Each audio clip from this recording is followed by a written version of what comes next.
డబ్బు, అనారోగ్యం, ఉద్యోగం, వ్యాపారం, అప్పులతో బాధపడుతున్నారా? మీకోసమే లాంచ్ యువర్ ఫ్యూచర్ ప్రోగ్రామ్. అందరికీ జై హింద్. ఇండియా అమెరికా మధ్యలో ట్రేడ్ వార్ జరుగుతున్న విషయం మనందరికీ తెలిసిందే. లేకపోతే అసలు ఇండియా అండ్ అమెరికా మధ్య రిలేషన్షిప్ ఎప్పుడు ఇలాగే ఉందా? వీళ్ళు ఇలాగే ఇండియా అండ్ అమెరికా కొట్టుకుంటున్నారా? లేదంటే పాస్ట్లో రిలేషన్షిప్ బాగుందా, ట్రంప్ వచ్చాకే రిలేషన్షిప్ పాడైందా? మరెన్నో విషయాలు ఇండియా అమెరికా రిలేషన్షిప్కి సంబంధించి ఒక 10 minutesలో చెప్తాను, వినండి. రీసెంట్గా మన డొనాల్డ్ ట్రంప్ గారు ఒక స్టేట్మెంట్ ఇచ్చారు. ఏమని? That US has lost India Russia to darkest China అని చెప్పేసి. ఎవరు last? US has lost India Russia to darkest China. This is what Trump said. And ఇంకో మాట ఏమంటున్నాడంటే, US targeting India after 27 years of stable ties shows miscalculation about India's key role in world affairs, says Indian officials. And Ministry of External Affairs rejects Trump's aide Peter Navarro's remarks as inaccurate and misleading. అంటే వీళ్ళు Trump కానీ Trump assistants కానీ misleading statements ఇస్తున్నారు అని చెప్పి మన ministry of external affairs చెప్పడం జరిగింది. అసలు ఇది చాలా పెద్ద మిస్కాల్కులేషన్. హిస్టారికల్గా మనకి స్వాతంత్రం వచ్చినప్పుడు America played a crucial role. In fact అప్పట్లో అమెరికా యూకే మీద ఒక విధంగా ప్రెషర్ కూడా క్రియేట్ చేసింది ఇండియాకి ఇండిపెండెన్స్ ఇవ్వమని. యాక్చువల్లీ యుఎస్లో ఉన్న ఇండియన్ డయాస్పోరా, ఎవరైతే ఇండియాకి చెందిన వాళ్ళు అక్కడికి వెళ్ళి సెటిల్ అయిపోయారో వాళ్ళని డయాస్పోరా అంటారు. ఆ ఇండియన్ డయాస్పోరా యుఎస్ మీద ప్రెషర్ క్రియేట్ చేసి యుఎస్ ద్వారా యూకే మీద కూడా ప్రెషర్ క్రియేట్ చేయడం జరిగింది. ఇది హిస్టరీలో ఒక అంగం. మనకి ఎందుకు ఇండిపెండెన్స్ 1947లో వచ్చిందంటే 1945 తర్వాత 1945 వరల్డ్ వార్ 2 అయిపోయిన తర్వాత యూకే పొజిషన్ అంత బాలేదు. ఎకనామికల్గా యూకే చాలా వీక్ అయిపోయింది. అండ్ అదే కాకుండా మన ఇండియన్ ఆర్మీలో, అప్పట్లో బ్రిటిష్ ఇండియన్ ఆర్మీలో కూడా మ్యూటినీ స్టార్ట్ అయింది, అంటే తిరుగుబాటు స్టార్ట్ అయింది. సో ఇవన్నీ క్యాల్కులేషన్స్ వల్ల 1947లో మనకి స్వాతంత్రం రావడం జరిగింది. సో ఆ స్వాతంత్రంలో ఒక స్మాల్ ఎలిమెంట్ అయినా సరే ఒక పాజిటివ్ రోల్ యుఎస్ది కూడా ఉంది. కాకపోతే మీకు చాలా మందికి తెలుసు, కోల్డ్ వార్ పీరియడ్, శీతకాలం యుద్ధం అని మనం తెలుగులో అంటాం. కోల్డ్ వార్ పీరియడ్ 1945 నుంచి 1991 వరకు జరిగింది. ఈ కోల్డ్ వార్లో ఒకవైపు అమెరికా, ఇంకో వైపు యుఎస్ఎస్ఆర్ అంటే ఇప్పట్లో రష్యా, వీళ్ళు ఎనిమీస్గా 2 బ్లాక్స్ క్రియేట్ చేసుకున్నారు. అండ్ ఈ పీరియడ్లో ఇండియా మాత్రం ఎవరిని జాయిన్ అవ్వకుండా ఒక న్యూట్రల్ పొజిషన్ తీసుకుంది. కాకపోతే ఇది న్యూట్రల్ పొజిషన్ అయినప్పటికీ మనం చాలాసార్లు అమెరికాతో కొన్ని సహాయాలు అడగడం జరిగింది. అందులో ముఖ్యంగా PL480 అనే స్కీమ్ ద్వారా అమెరికా మనకి ఫుడ్ సెక్యూరిటీలో చాలా సహాయం కూడా చేసింది.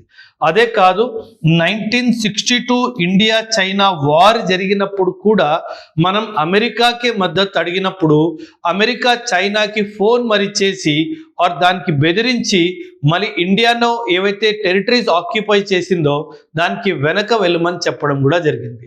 అండ్ 1965లో మనకి జరిగిన పాకిస్తాన్ వార్లో అమెరికా పాకిస్తాన్కి ఎటువంటి సహాయం కూడా చేయలేదు. కాకపోతే ఈ రిలేషన్షిప్ ఏదైతే 65 వరకు ఒక పాజిటివ్ డైమెన్షన్లో కనిపించిందో అది 1971లో పూర్తిగా మారిపోయింది. ఎప్పుడు మారిపోయింది? ఎప్పుడైతే మనం బంగ్లాదేశ్ని క్రియేట్ చేసామో అప్పటి నుంచి మనకి అమెరికాకి రిలేషన్షిప్ ఎందుకో పాడైపోయింది. అసలు ఇది ఎందుకు అంటున్నానంటే అమెరికా ఇండియాతో భయపడడం స్టార్ట్ అయింది. ఒక విధంగా చెప్పాలంటే ఇన్సెక్యూరిటీ స్టార్ట్ అయింది. ఇన్సెక్యూరిటీ ఏంటంటే అప్పట్లో ఇందిరాగాంధీ ఒక స్టేట్మెంట్ ఇచ్చారు. ఏంటంటే నేను వరల్డ్ లీడర్ని, ఇండియన్ లీడర్ కాదు అనేసి. సో ఈ వరల్డ్ లీడర్ అనే స్టేట్మెంట్ని అమెరికా అంత ఈజీగా యాక్సెప్ట్ చేయలేదు. అమెరికాకు ఒక భయం ఏం పట్టిందంటే, ఇండియా ఇలా ఇంటర్నేషనల్ ఇష్యూస్లో కలగజేసుకొని ఇలా కంట్రీస్ని ఇండిపెండెంట్గా క్రియేట్ చేసుకుంటూ పోతే నా పొజిషన్ ఏమవ్వాలి ఇంటర్నేషనల్ కమ్యూనిటీలో అనే డైమెన్షన్లో వెళ్ళిపోయి భయపడడం స్టార్ట్ చేసింది. అందుకే 1971 ఇయర్ని year of U turn between India US relations అంటారు. ఇండియా యుఎస్ రిలేషన్స్లో ఇయర్ ఆఫ్ యూ టర్న్ అని కూడా అంటారు. Year of U turn. And ఈ యూ టర్న్ 1971 నుంచి 1991 దాదాపు 20 ఇయర్స్ ఇలాగే నడిచింది. అండ్ 1991లో మీకు తెలుసుండొచ్చు, యుఎస్ఎస్ఆర్ డిసింటిగ్రేట్ అవడం జరిగింది. డిసింటిగ్రేట్ అంటే కూలిపోయి ఒక satellite states or sovereign states establish అయ్యి, అంటే కొత్త దేశాలు పుట్టాయి. అందులోనే ఒక దేశము యూక్రెయిన్ అనమాట. సో ఇలా యుఎస్ఎస్ఆర్ కూలిపోయినప్పుడు కోల్డ్ వార్లో ఉన్న బైపోలార్ వరల్డ్ అనేది, ఈ కోల్డ్ వార్లో ఉన్న బైపోలార్ అంటే రెండు పోల్స్, ఇక్కడ అమెరికా ఒక పోలు, యుఎస్ఎస్ఆర్ ఒక పోలు, ఇలా బైపోలార్గా ఉన్న వరల్డ్ 1991లో యూనిపోలార్గా మారిపోయింది. బైపోలార్ ఉన్న వరల్డ్ ఏమైపోయింది? యూనిపోలార్. ఎందుకంటే 91లో యుఎస్ఎస్ఆర్ కుప్పకూలిపోవడం జరిగింది. సో అమెరికా ఒక యూనిపోలార్ వరల్డ్లో ఓన్లీ సూపర్ పవర్గా నిలిచింది.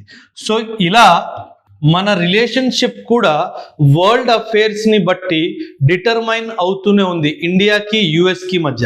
1991 నుంచి దాదాపు 2025 జనవరి 20th ఇదే ఆ రోజు ఎప్పుడైతే Trump became the president of America second time.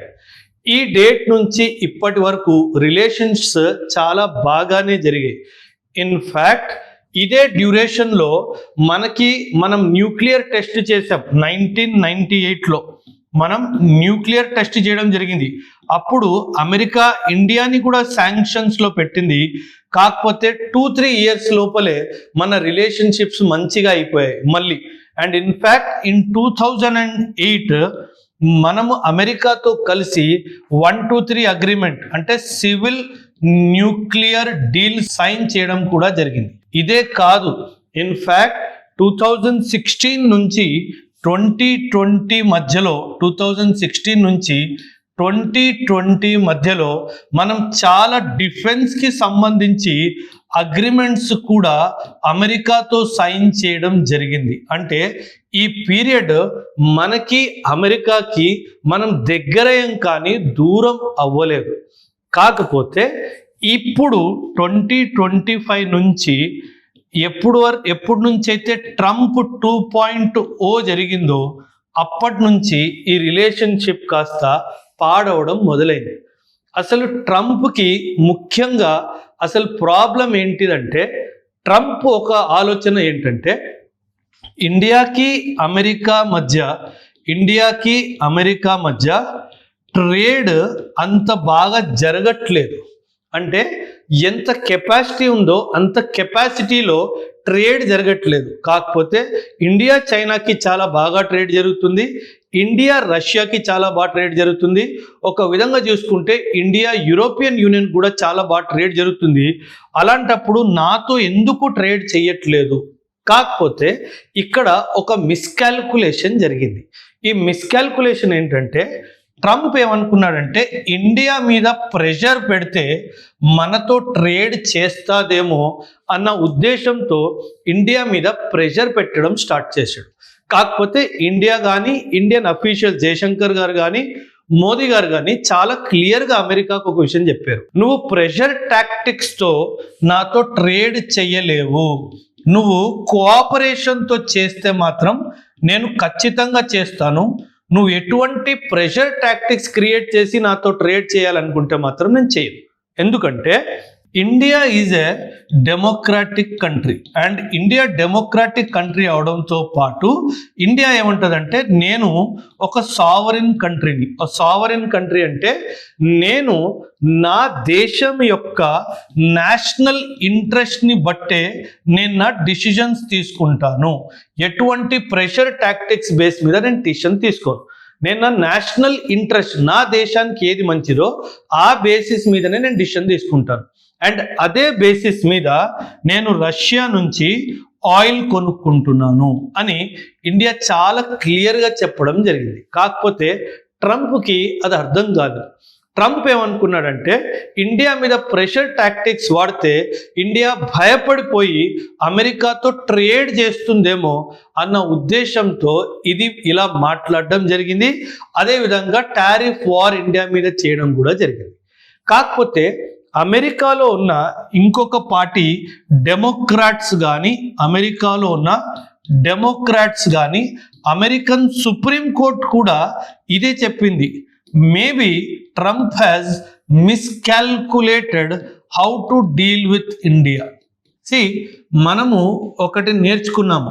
మనము 200 years 1757 నుంచి 1947 దాదాపు 190 years మనం బ్రిటిష్ వాళ్ళ పరిపాలనలో ఉన్నాం. కాబట్టి మనం నేర్చుకుంది ఒకటి ఏంటంటే మనం ఎటువంటి దబావు మీద వచ్చి ఎటువంటి ప్రెషర్ పైన వచ్చి మనం ఏ నిర్ణయం తీసుకోకూడదు ఫ్యూచర్లో అని కూడా మనం 1947లోనే డిసిషన్ తీసుకున్నాం. సో అదే ఆధారంగా ఈ ప్రెషర్ టాక్టిక్స్ ఇండియా మీద పని చేయవు అనే విషయం కూడా మనం చెప్పాం. ఇన్ఫ్యాక్ట్ రీసెంట్గా మనందరికీ తెలుసు, మన తేజస్, మన ఎయిర్ క్రాఫ్ట్స్ ఏవైతే ఉన్నాయో వాటికి అమెరికా మనకి F404 అనే ఇంజన్ ప్రొవైడ్ చేయాలి. అసలు యాక్చువల్లీ ఇది చాలా డిలే అయిపోయింది. మనం డబ్బులు ఎప్పుడో కట్టేసాము.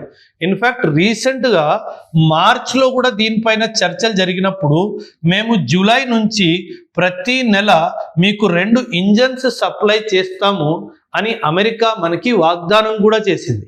అయినా సరే ఈ జూలైలో కూడా 2 పంపించలేదు, ఆగస్టులో కూడా 2 పంపించలేదు.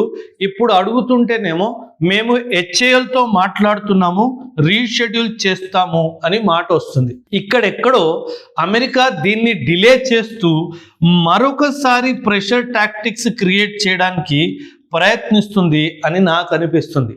ఒకవేళ ఇదే నిజమైతే ఖచ్చితంగా మనం కూడా దీన్ని ఎదురుగా ఒక దాడి అమెరికా మీద చేయాలి. అది ఎలా అంటే మనం రీసెంట్గా MQ-9 డ్రోన్స్, ప్రిడేటర్ డ్రోన్స్ అంటారు వీటిని. ఈ ప్రిడేటర్ డ్రోన్స్ మనం అమెరికా నుంచి కొనాలి అని నిశ్చయించుకున్నాము.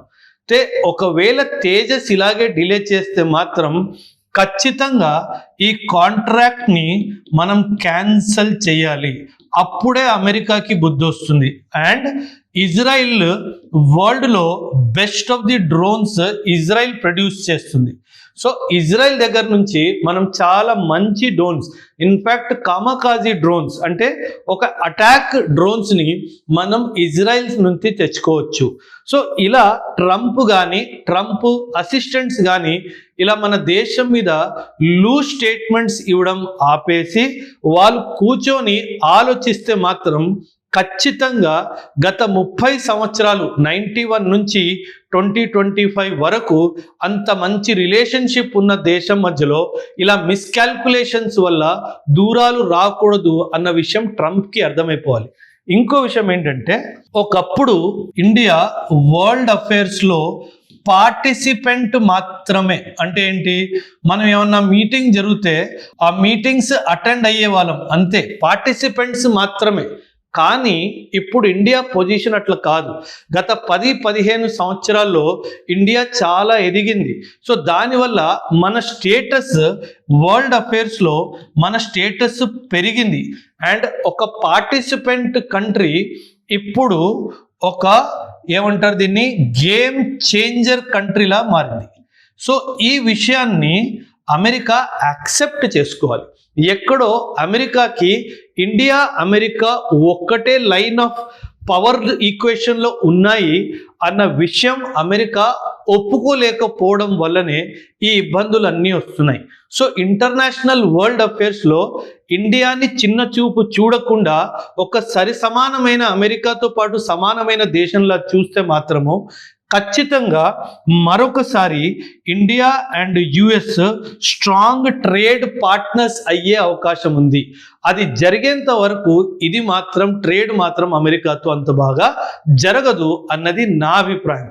సో ఇలా అమెరికా పెట్టే ప్రెషర్ని భయపడకుండా మన దేశం ఎలాగైతే గౌరవంగానో ధైర్యంగానో నిలిచిందో అది నాకు చాలా నచ్చింది. సో ఈ విషయం మీద మీ అభిప్రాయాలు కూడా ఖచ్చితంగా కమెంట్స్లో తెలియజేయండి. థ్యాంక్ యూ అండ్ జై హింద్.